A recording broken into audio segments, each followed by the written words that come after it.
Hola hijos, ¿cómo están? Les bendigo una vez más en esta mañana de día domingo.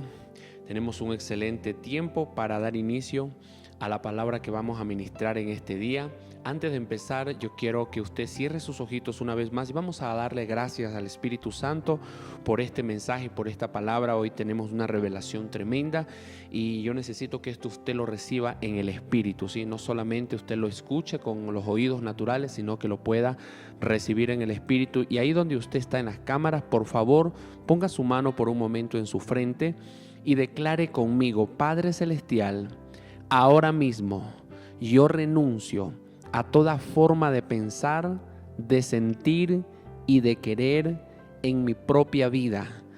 Declaro que todo lo que he aprendido, que no ha edificado, que no me ha construido, que no me ha desarrollado, ahora mismo sale de mi vida.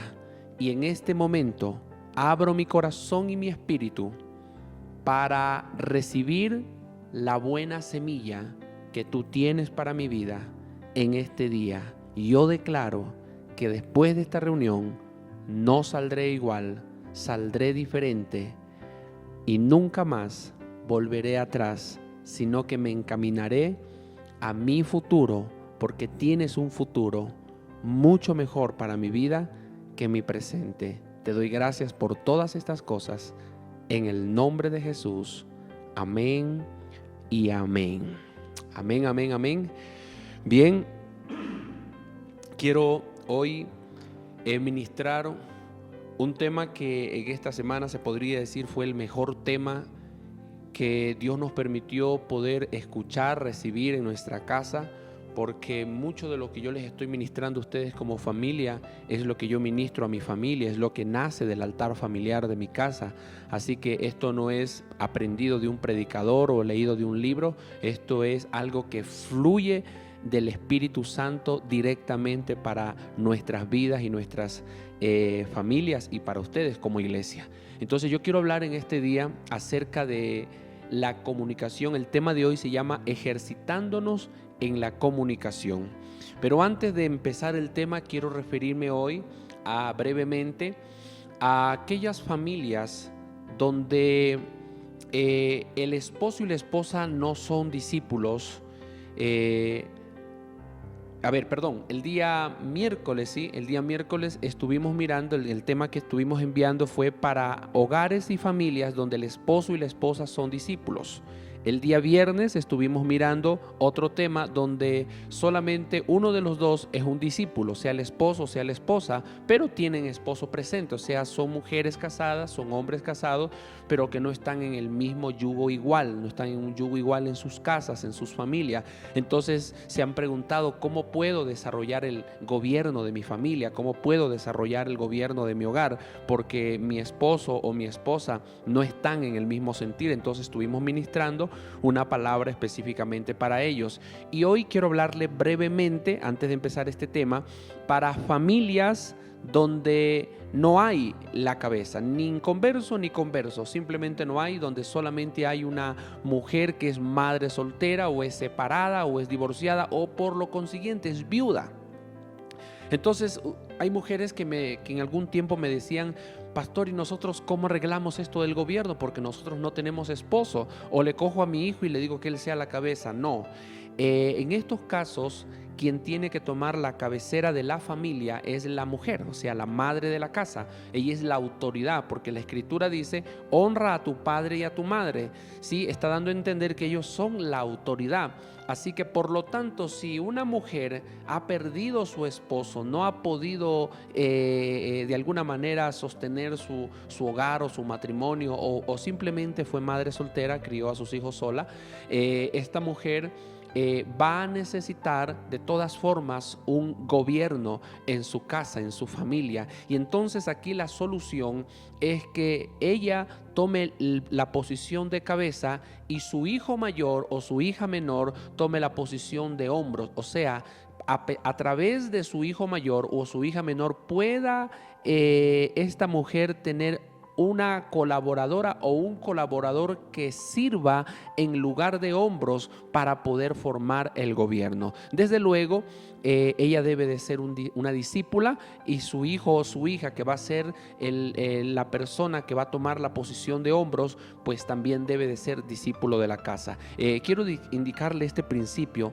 no se puede establecer un gobierno cuando uno de los dos no es un discípulo. Por eso es que es necesario ganar para Cristo nuestro esposo, nuestra esposa, y luego de ganarlo para Cristo, el segundo paso es llevarle a ser un discípulo, porque el discípulo es una persona bajo órdenes, es una persona bajo sujeción. El discípulo es alguien que puede seguir a alguien. El discípulo es la única persona o el único tipo de personas que será capaz de poder llevar hacia adelante una misión, una gran comisión, y no se puede de ninguna forma, de ninguna manera establecer un gobierno sin antes primeramente no desarrollar, escúcheme esto, no desarrollar una relación de honra, porque es ahí donde el gobierno puede conectarse con esta persona. Entonces, si alguien dice: pastor, yo sí tengo un esposo, yo sí tengo una esposa,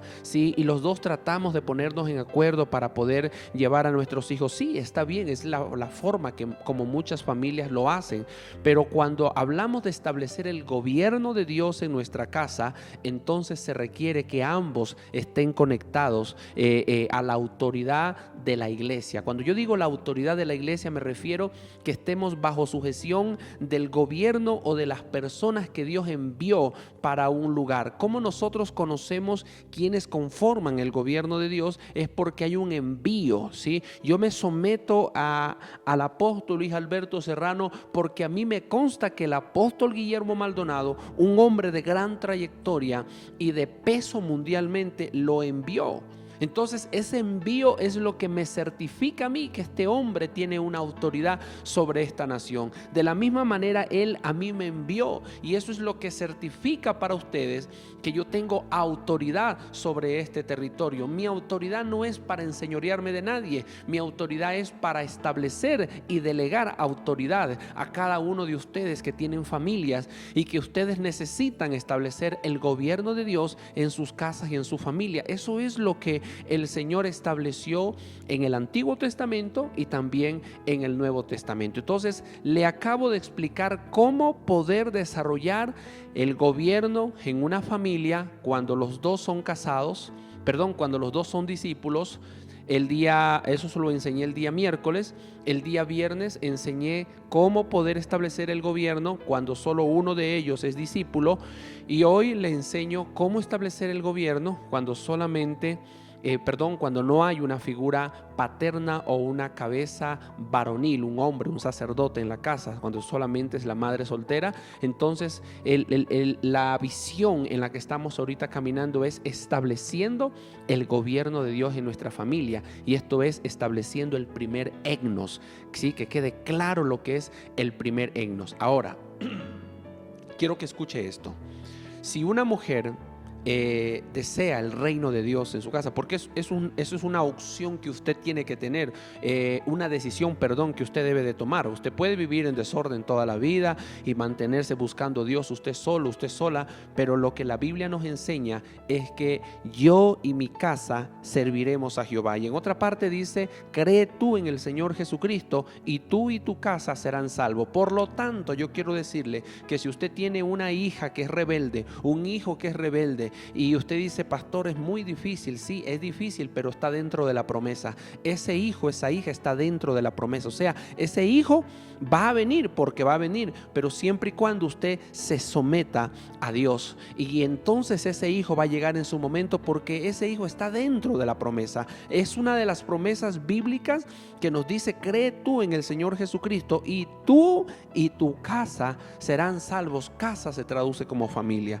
Entonces, si usted usted ahora mismo está ahí luchando, dice: yo, pastor, tengo una lucha porque no tengo una cabeza en mi familia, en mi casa soy yo la cabeza y mi hija es así o mi hija es asado y cocinado. Pues bueno, comience usted a alinearse al gobierno de Dios y luego va a comenzar a darse cuenta que Dios le agrega a ese hombre, ese hijo, esa hija, y con él conforman el gobierno en su casa para que entre la bendición, se quede la bendición en su casa, entre el orden en su familia y usted pueda prosperar. Ese es el diseño de Dios. Amén. Entonces, para desarrollar esto es que vamos a entrar ahora sí en el tema que se llama ejercitándonos en la comunicación. Y para eso quiero irme a las Escrituras.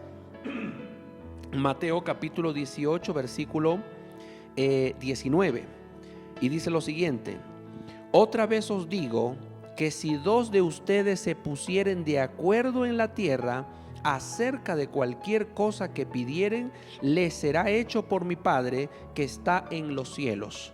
Porque donde están dos o tres congregados en mi nombre, allí estoy yo en medio de ellos. ¿Por qué será que no dijo donde está uno, sino que donde están dos o tres? Y habla de la palabra si se pusieren de acuerdo. Dice: y otra vez os digo que si dos de ustedes se pusieren de acuerdo. Mire, en el reino este principio es elemental y imprescindible: el poder del acuerdo. Y para poder traer acuerdo, yo debo de estar unido con esa persona, debemos de comenzar a tener un acuerdo. Ahora, yo quiero decirle esto: la mayoría de las relaciones, por no decir el 100%, pero voy a ser positivo, voy a hablar de un 95% de las relaciones están dañadas. Un 95% de las relaciones se han dañado y muchas de ellas se dañaron desde la niñez. Relaciones que se dañaron con sus padres. Y yo quiero decirle algo: que un hombre, una mujer que no pudo tener una buena relación con su padre o con su madre, lo más seguro es que no va a poder tener una relación con su esposo o con su esposa. De esa relación dependen también las otras relaciones. Entonces muchos venimos heridos, venimos dañados, venimos con traumas, venimos con temores, como le enseñaba en estos días. Los 4 problemas del fundamento de una relación es el temor, el rechazo, la amargura y el dolor. Estas 4 cosas que son cosas que han afectado nuestras emociones, me han afectado el alma, me han dañado el corazón durante los años que yo he vivido, son las que justamente ahora no me van a permitir, oiga esto, no me van a permitir que yo pueda desarrollar, ¿sí?, una buena relación con mi familia. Entonces, al momento que yo le estoy predicando este mensaje, si usted se da cuenta, usted tiene relaciones dañadas y rotas ahí con su familia. Ustedes, muchos de nosotros, lo que hacemos es conversar de cosas externas. A veces decimos que nos reconciliamos porque de pronto decimos: ¿qué les parece si vamos a comer pollo o vamos a comer pizza? Y todos se ponen contentos y aparentemente eso da a entender que estamos bien en nuestras relaciones, pero es porque hay un momento feliz. Es como cuando uno se va de vacaciones, se olvida de los problemas, se olvida de todas las cosas que uno estaba pasando anteriormente, porque vamos a vivir un momento agradable. Pero luego, cuando ya regresamos, es como si volviéramos a lo mismo. Como les decía, y en un pequeño ejemplo que me gustó, como construir castillos de arenas en la arena, cerca del mar. Cuando las olas suben, se destruye todo y volvemos otra vez a construir otro castillo de arena hasta que nuevamente la marea vuelva a arrasar con todo. Y ese es el tipo de relaciones que nosotros hemos construido durante años. O sea, es más, no hemos construido, solo hemos podido edificar cosas para días, para 2 días, para 3 días. Luego, después de 3 días, de 4 días, nuevamente se da la pelea, nuevamente se dan las acusaciones y todas estas cosas destructivas, y terminamos volviendo otra vez de cero. Entonces, así es como muchos han edificado sus relaciones. Entonces, cuando usted viene al reino, escuche esto: cuando usted viene al reino, usted necesita entender que necesita ponerse en acuerdo. El primer acuerdo, óigame bien y tome nota, el primer acuerdo que usted tiene que establecer es el acuerdo del gobierno. Porque muchos padres, cuando no tienen una buena relación con sus esposas, buscan tener una relación con uno de sus hijos como de cierta forma para reemplazar esa relación. O ciertas madres que no tienen una buena relación con su esposo, con el padre de la casa, buscan tener una relación con uno de sus hijos como para de alguna manera reemplazar la necesidad de esa relación. Pero yo quiero decirle que eso, aunque pareciera bueno, mas sin embargo no es lo correcto. La relación más importante que se tiene que establecer en la casa es la relación con la persona que representa el gobierno. Así que si usted es un hombre que tiene su esposa, empiece a establecer acuerdos con su esposa. Si usted es esposa, empiece a establecer acuerdos con su esposo. Si usted es madre soltera, empiece a establecer acuerdos con su hija o con su hijo. No pierda su tiempo con otro tipo de relaciones. Yo quiero decirle que después de la relación con Dios, esa relación es la más importante y es la que requiere inversión urgente para poder entrar en acuerdo. Entonces quiero repetirle nuevamente lo que dice la Escritura. Dice: otra vez os digo que si dos de ustedes se pusieren de acuerdo. Escuche esto, ¿por qué es importante el acuerdo? Porque hay algo que funciona en el ámbito espiritual cuando dice la Escritura: uno hará huir a 1000, más dos harán huir a 10,000. Se supone que si uno hace huir a 1000, dos deberían de hacer huir a 2000, o sea, 1000 más 1000. Pero más sin embargo la Biblia hace un referente exponencial. Y es cuando viene la unción exponencial a lo grande, como se podría decir, a la segunda potencia. Cuando dos se unen, hay un poder, escuche esto, hay un poder que se activa sobre la tierra. Y ese poder es una energía vital para todo proyecto y desarrollo de una familia. Sabe, yo un día, mientras estaba predicando, Dios me dio una palabra y yo le decía a la iglesia: si tan solo nosotros hubiéramos caminado en acuerdo con nuestro cónyuge, nos hubiéramos ahorrado miles de dólares que se nos fueron en pérdidas, en errores, por tomar malas decisiones, por falta de sabiduría, solamente por no estar en acuerdo. O sea que el acuerdo produce hasta ahorro de dinero, ¿sí? Entonces ahora vamos a mirar qué puedo hacer yo para poder entrar en el poder del acuerdo. ¿Cómo puedo desarrollarme para entrar en el poder del acuerdo? La primera cosa que quiero partir hoy, escúcheme esto, es que muchos no podemos o no logramos entender este principio de cómo establecer relaciones porque tenemos temores, tenemos miedo. Y a causa del miedo lo que hacemos es evitar hablar con esa persona. A causa del miedo evitamos relacionarnos, evitamos abrirnos, evitamos desnudar nuestra alma, evitamos exponer o ser vulnerable a esa persona. Y no nos damos cuenta que esos temores, esos miedos, eso que está internamente escondido en nuestro corazón, nos mantiene atados y aislados de poder realmente expresar lo que sentimos y muchas veces sentimos la necesidad de hablar con alguien. Yo he tenido hombres que han hablado cosas conmigo y yo me he quedado sorprendido y le he dicho: ¿y usted ha conversado eso con su esposa? Y me ha dicho: oh, no, pastor, eso no, jamás. Porque, si ella se enterara. Entonces tienen un temor de poder hablar, desnudarse y hablar abiertamente con sus esposas. Muchos de ellos tienen razón, porque se armarían tremendos problemas y escándalos, y son cosas que nos preferimos muchas veces evitar. Esa es una de las razones principales por qué no me abro o no desarrollo. Ahora, para yo poder quedar en un acuerdo, para vivir en acuerdo, yo tengo que primeramente tomar la decisión y arriesgarme. Entonces nos vamos a arriesgar a ejercitarnos, vamos a decirlo así, a un deporte, el deporte de la comunicación, ¿sí? Vamos a decir que este es un deporte en el reino de Dios. Entonces vamos a ejercitarnos en el deporte de la comunicación.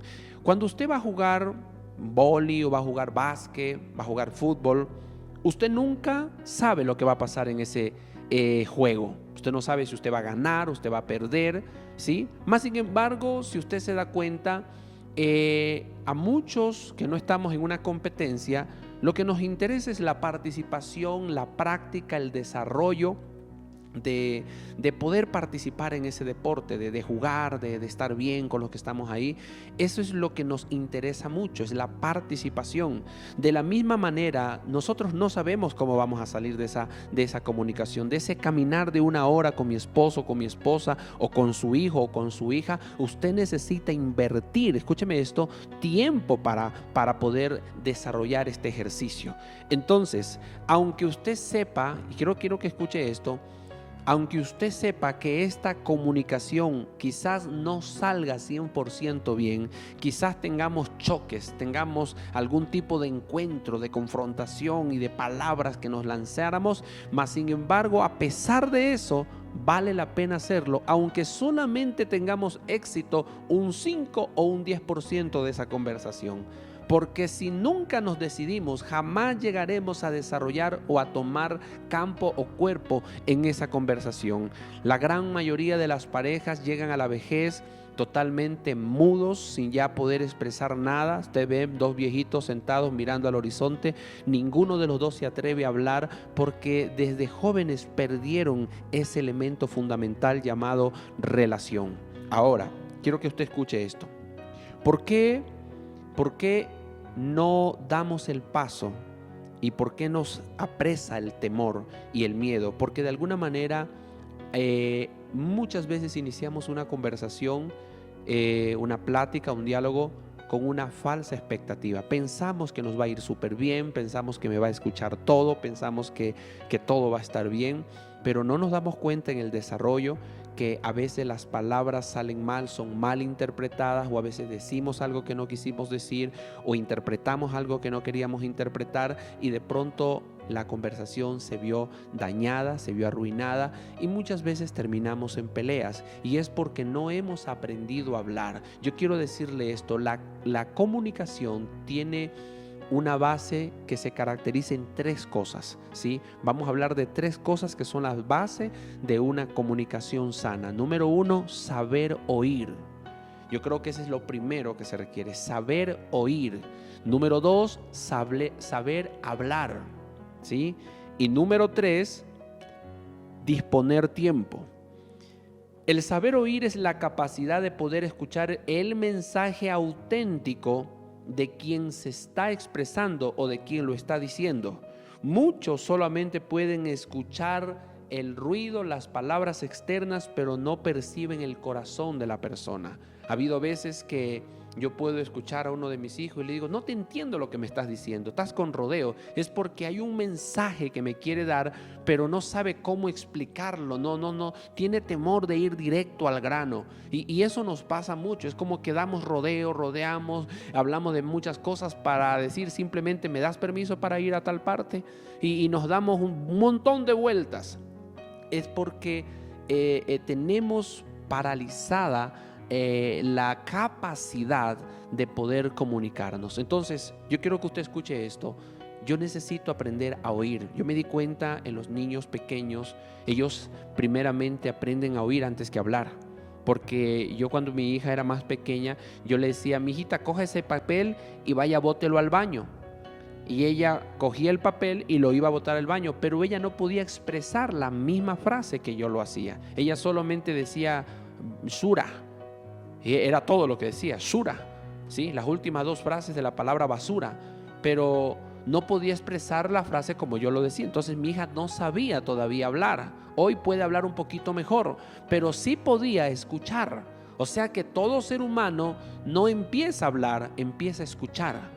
Y cuando ya empieza a escuchar, empieza a obedecer, ya comienza a caminar, ya hay una interlocución, aunque sea con gesto, describe lo que quiere decir. De la misma forma, cuando usted quiere empezar a entablar una relación con esa persona importante de su familia, para llegar a quedar a un acuerdo, como lo dice la Escritura, es importante que usted se desarrolle en este ejercicio. Tres cosas que representan la base de una comunicación: saber oír, saber hablar y disponer de tiempo. Ahora, cuando hablamos de aprender a oír, significa que yo tengo que tener la paciencia para poder escuchar a aquella persona. Hay veces que es necesario mirar a los ojos y otras veces no es necesario. Cuando usted nota que una persona está titubeando en lo que quiere decirle, es preferible no verle a los ojos, darle la confianza que esa persona pueda hablar con libertad. Otra de las características es bueno aprender a sentir.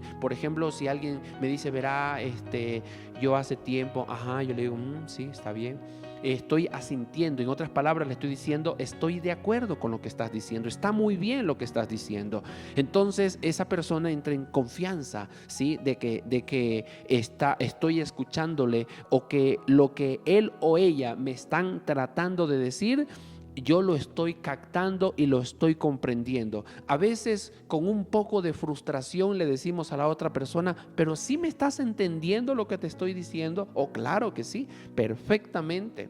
Me acabas de decir esto, el otro, sí. Entonces es como que lo hace sentir a la persona que realmente para mí sí es importante lo que él o lo que ella me acaba de comunicar. Entonces, la capacidad para oír. Segundo, la capacidad para hablar. Oiga esto. Dice la Escritura que nosotros seamos de pocas palabras. Cuando se trata de responder a lo que él o ella me acaba de decir, yo debo de utilizar pocas palabras. Cuando yo soy la persona que tengo que expresarme, entonces hablaré muchas cosas.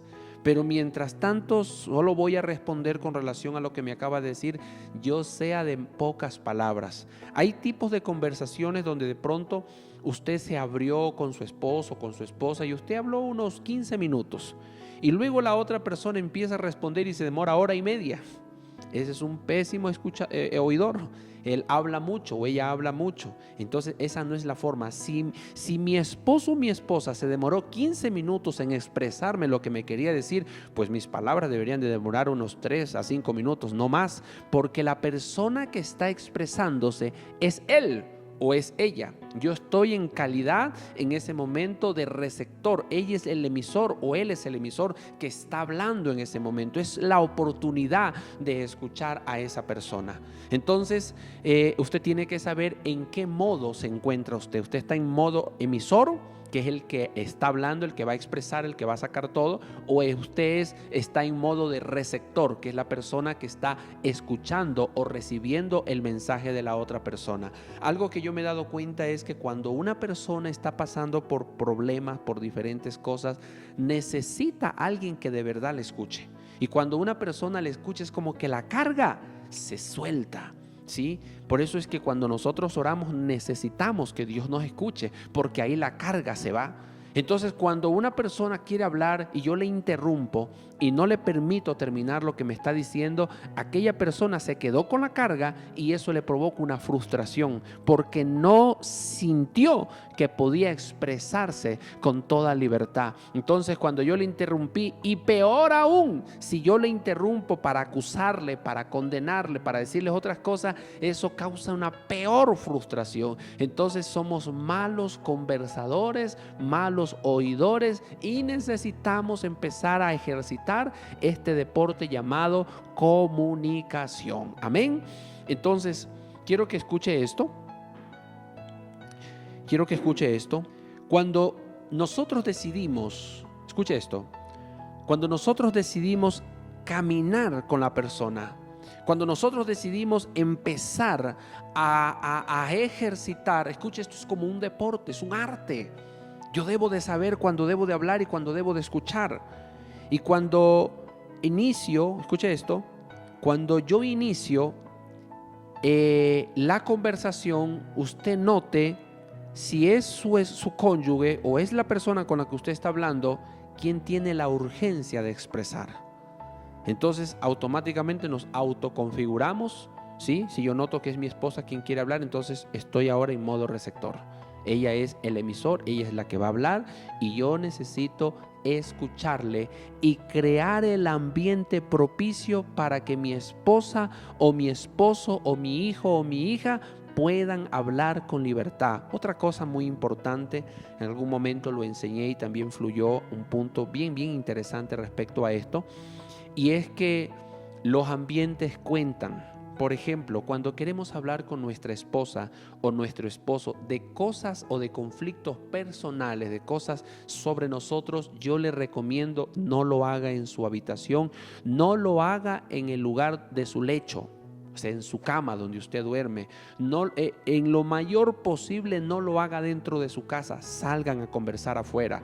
Usted sabía que cuando uno está en la calle, está en un parque, está caminando, no hay atmósfera, o sea, no hay cuarto cerrado, no hay paredes que encierren un espacio y se cree una atmósfera. Usted puede hablar con libertad, pero cuando hablamos en un cuarto cerrado es como que de alguna manera afecta, porque es en el mismo lugar donde hemos tenido muchas peleas, muchas confrontaciones y cosas destructivas. Entonces el cerebro rápido capta, la mente rápido capta el lugar y es como que se prepara para un evento nocivo y tóxico. Se programa, es la palabra. Entonces es mejor salir siempre y discutir estos temas afuera. Otra de las cosas es que cuando perdemos el control en un tema que estamos tratando y perdemos el control y nos enojamos, en ese momento malogramos, dañamos totalmente la relación. Entonces, mire, importante es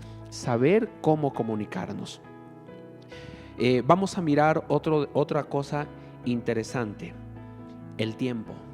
Usted necesita disponer de tiempo. A veces se quiere hablar cuando sabemos que en media hora tengo que hacer tal cosa o en media hora tengo que hablar con tal persona, y entonces si yo sé que después de media hora yo ya me tengo que retirar o tengo que volver al trabajo, entonces no es el momento para hablar cosas que tienen que ver con intimidad del corazón. Podremos hablar de cosas externas, pero de cosas íntimas se requiere tiempo, o sea, no debe de haber un límite. Es más, yo creo que son los mejores momentos cuando ya después nosotros hemos desocupado del trabajo, de los quehaceres, y sabemos que contamos con unas 2 horas, 3 horas, es el momento para poder hablar. Otra de las cosas que yo he notado, escuche esto, otra de las cosas que yo he notado es que cuando la relación ha sido mala, no ha sido una buena relación, y empezamos a hablar de ciertas cosas y de pronto comenzamos a quedar en acuerdos. Oiga esto, llegamos a un acuerdo, ¿sí? Tratamos el tema de la suegra y por fin pudimos llegar en un acuerdo. Trate de ese momento que usted ya llegó en un acuerdo, escúcheme esto, retirarse y terminar la conversación para que no corra el riesgo de malograr en el siguiente tiempo de su conversación el tema que ya quedaron en acuerdo.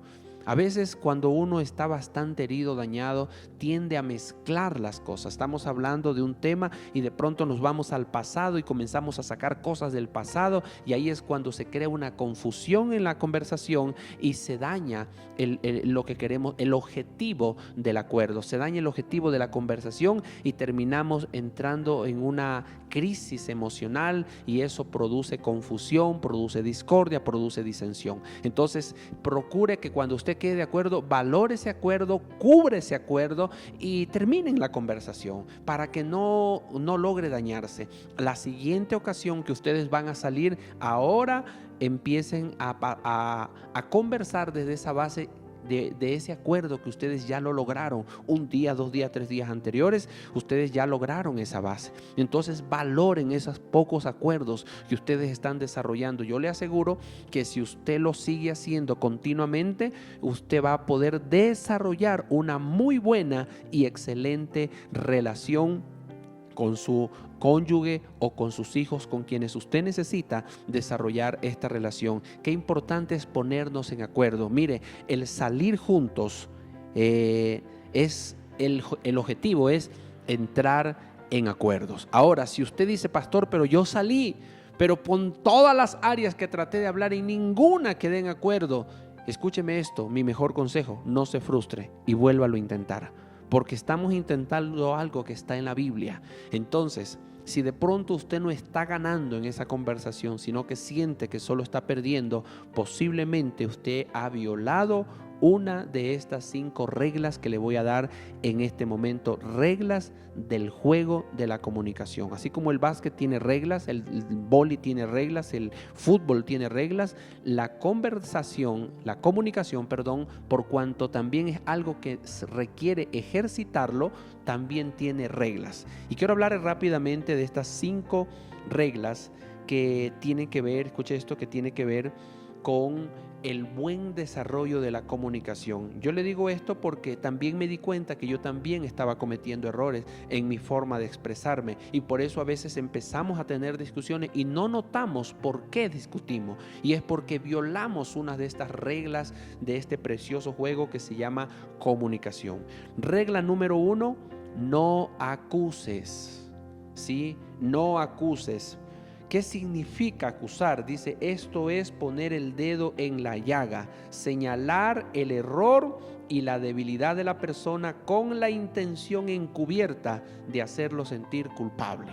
En otras palabras, es cuando nosotros expresamos o hacemos grande el defecto de la persona. Sí, pero usted ayer dijo esto y usted también hace lo mismo, y usted quiere que nosotros creamos en usted, usted quiere que nosotros confiemos en usted, cuánto tiempo usted fue un borracho, y empezamos en ese momento a acusar. La acusación por lo regular tiene que ver con las faltas del pasado.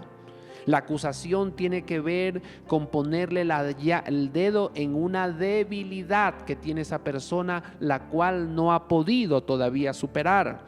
Entonces, cuando nosotros ponemos el dedo en la llaga, eso duele. Es como que si usted tiene una llaga, algo que causa dolor, y alguien le toca, usted grita, usted en ese momento reacciona porque usted no está acostumbrado a que le toquen su llaga.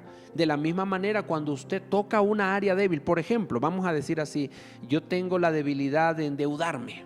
Sí, a cada rato me endeudo con revistas de Jambal, me endeudo con esto, y tengo una debilidad, odio esa forma personal de ser, detesto esa práctica, detesto ese hábito que está dentro de mi vida. Sí, quizás sea una iniquidad y yo la detesto, y cuando alguien me dice, claro, usted toda la vida se anda endeudando, ya me imagino que vino su prima a hacerle endeudar, están acusándome.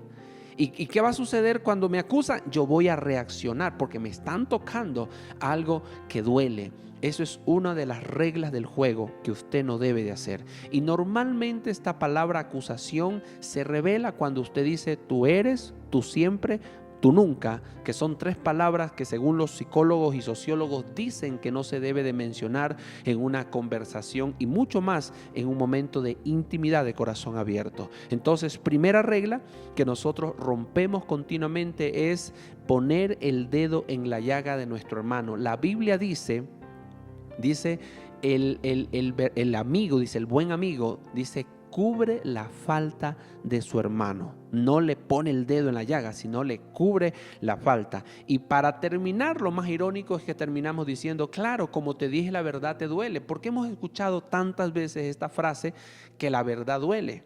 Pero realmente no es así. En el contexto bíblico eso no lo dice y no funciona así.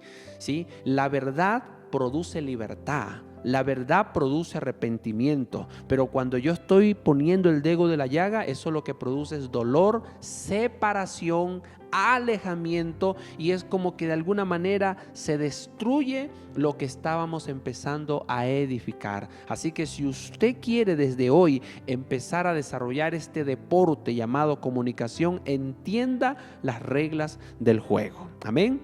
Segunda regla, no cuestiones.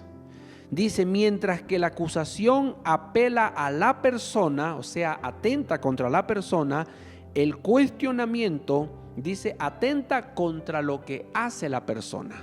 Entonces, cuando hablamos de externo o de hacer, es cuando las personas cuestionan, ponen en tela de duda lo que nosotros hacemos. Por ejemplo, yo soy carpintero y mi hermana siempre es esa que me pone el dedo en la llaga y me dice, me imagino que ese mueble no ha de durar más de 3 meses, porque tú siempre haces muebles malos y todo eso se daña. Es una conversación dañina. O por ejemplo, digo, yo tengo una idea, ¿qué tal si hacemos eso? Y alguien viene y me la cuestiona. No, yo pienso que eso no va a funcionar.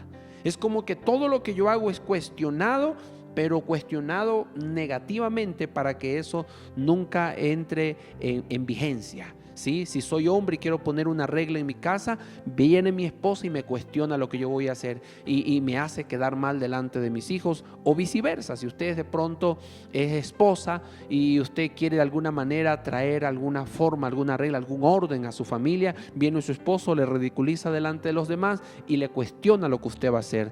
De ahí es que viene, escuche esto, de ahí es que viene. Esa es la base, el cuestionamiento es la base de toda crítica y de toda crítica destructiva. Hay mucha gente que tenían buenos proyectos, buenas cosas, pero no supieron afrontar la crítica de otras personas y sucumbieron y dijeron, no, mejor yo no lo hago, yo mejor lo dejo ahí tirando.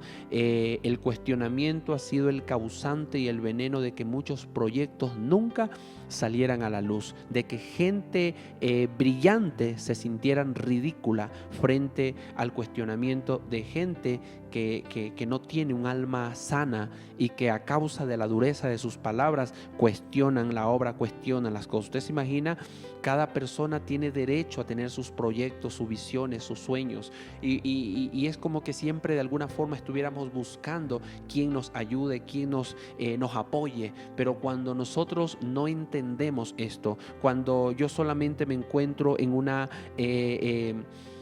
alrededor de personas que todo el tiempo me están cuestionando, lo que yo termino haciendo es soltando mis sueños, soltando mis anhelos, y me uno al montón de los mediocres, de los que nunca quieren ser criticados, de los que nunca quieren que nadie los señale, pero son personas que tampoco desarrollan nada, crean nada, no hacen nada por ellos ni por nadie. Entonces eso es como que tiramos tierra a los sueños de una persona. Eso produce el cuestionamiento. Si usted de pronto no está de acuerdo con lo que su esposo quiere hacer, sea sabia en cómo se lo va a decir, pero nunca lo cuestione directamente, porque eso duele, porque muchos, usted no sabe que muchos de sus esposos vinieron siendo cuestionados duramente cuando ellos eran niños. A veces hay madres que los ridiculiza, hay hijos que son brillantes, que comienzan a coger madera, tienen esa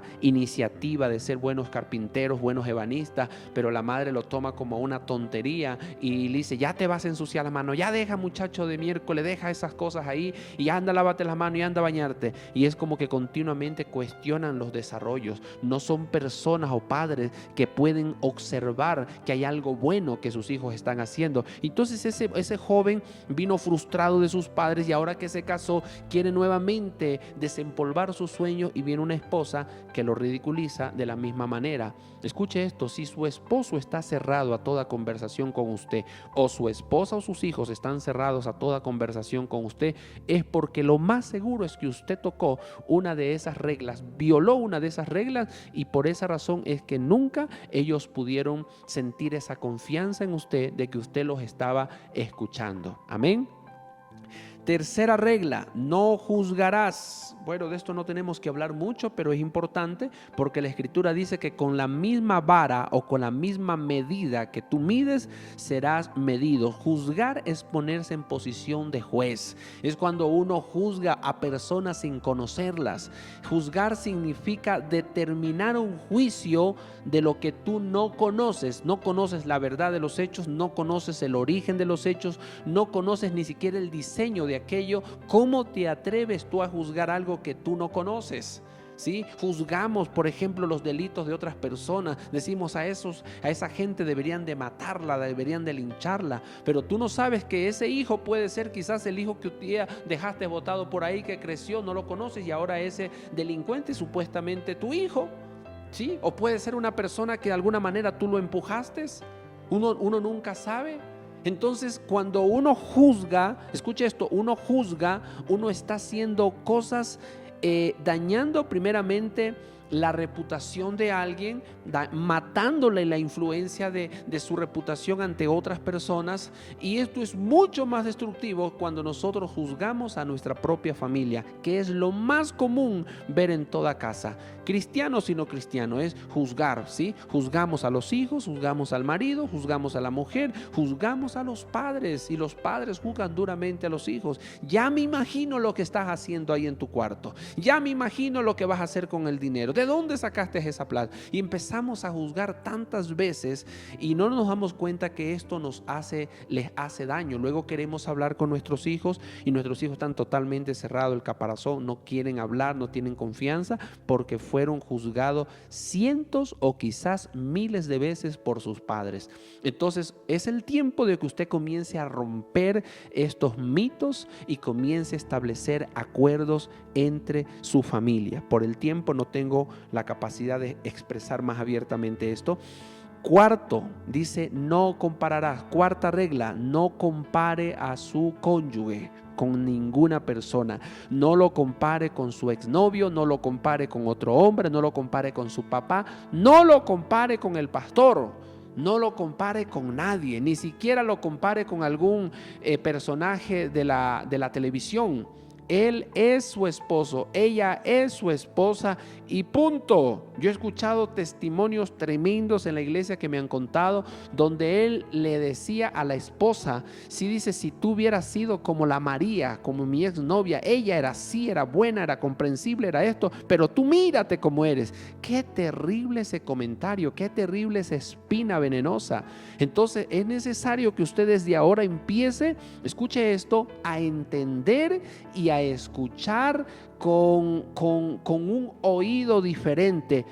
No vuelva nunca más a comparar a nadie. No compare a sus hijos con sus sobrinos. Mírate, yo quisiera que fueras como mi sobrino. Él tiene 2 años menos que ti y ya está en tal grado de colegio. Él tiene buenas notas, pero tú...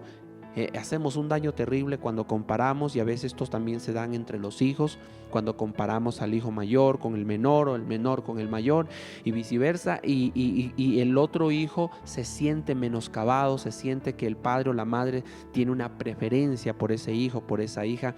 Esto daña y afecta. Por eso es que cuando queremos tener una relación íntima de corazón abierto, no lo podemos tener, porque ese hijo, esa hija tienen una gran desconfianza de poder hablar abiertamente con su padre o con su madre. Y también esto se da entre esposos. Entonces no vamos a comparar. Y por último, el quinta ley es: no interrumpas. Permite que la persona que está hablando contigo se exprese abiertamente. Yo le puedo asegurar que él no va a estar hablando un día entero, o ella va a estar hablando un día entero, pero necesita quizás expresar 15 minutos, media hora lo que está diciendo, o quizás 1 hora según la carga que ha tenido. Imagínese, usted nunca ha escuchado a su esposa años. Cuando su esposa comience a hablar, oiga, va a hablar quizás 2 horas, pero es necesario que usted le escuche con paciencia. Sea paciente para escuchar a su cónyuge, sea paciente para escuchar a sus hijos. Llegará un momento que ellos ya soltaron todo, y cuando se suelta es como que ellos dicen, soltaron, porque alguien los escuchó. Yo siento que mi carga es liberada cuando yo me siento escuchado. Cuando mi esposa me escucha lo que yo quiero decirle, siento que se me fueron la carga. Pero si ella me interrumpe, a mí no se me ha ido la carga. Y es un principio que sucede en todas las relaciones. Entonces, ¿por qué usted necesita escuchar y no interrumpir? Porque hay un mensaje que tiene que salir completo, y la persona tiene que liberarse totalmente de lo que quiere hablar, de lo que quiere decir. Todo el tiempo nosotros estamos expuestos a toxinas emocionales alrededor de nuestra vida. Y cuando nosotros estamos expuestos a esas toxinas emocionales, escúcheme bien esto, yo necesito hablar, necesito expresar, y no a mis amigos, es a mi familia, a la primera que vamos a expresar. Así que desde ahora en adelante vamos a hacer esta práctica, ¿sí? Yo espero verlo por ahí caminando. Váyase al monte, súbase a la montaña, váyase a la laguna de Peguche, dése unas 3 vueltas por su casa, vaya a comprar pan allá donde doña María, que está como a 30 cuadras de distancia de su casa. Tome las mañanas, mire qué rico sería salir 6 de la mañana, salga con su esposo, con su esposa, salga con sus hijos, vayas en ese friecito de la mañana, estos días que está soleado, tómese el tiempo. Invierta tiempo en sus relaciones. Usted no sabe que esos son los mejores rubros de ganancia que usted va a tener en algún momento, va a tener la mayor recompensa y cosecha de su propia familia, ¿sí? Y para terminar, quiero decirle esto, dice, si dos se pusieren en acuerdo en la tierra acerca de cualquier cosa que pidieren, les será hecho. Oiga, si yo y mi esposa estamos en acuerdo, podemos entrar en intercesión por el resto de la familia y el cielo nos va a escuchar. Si yo y mi esposa nos ponemos en acuerdo sobre el carro que queremos adquirir o el terreno que queremos adquirir o cosas que necesitamos para nuestra familia, dice aquí que cualquier cosa, no está hablando de cosas espirituales nomás, no está hablando de ministerio, dice acerca de cualquier cosa que pidieren, les será hecho. Esto está diciendo que si tú y tu cónyuge, si tú y tus hijos entran en acuerdo, la recompensa será que serán escuchados por Dios y les será hecho conforme a lo que ustedes pidan. Oiga, le he dado tremenda palabra. Este mensaje sí, compártalo con sus familiares. Le doy toda la autorización.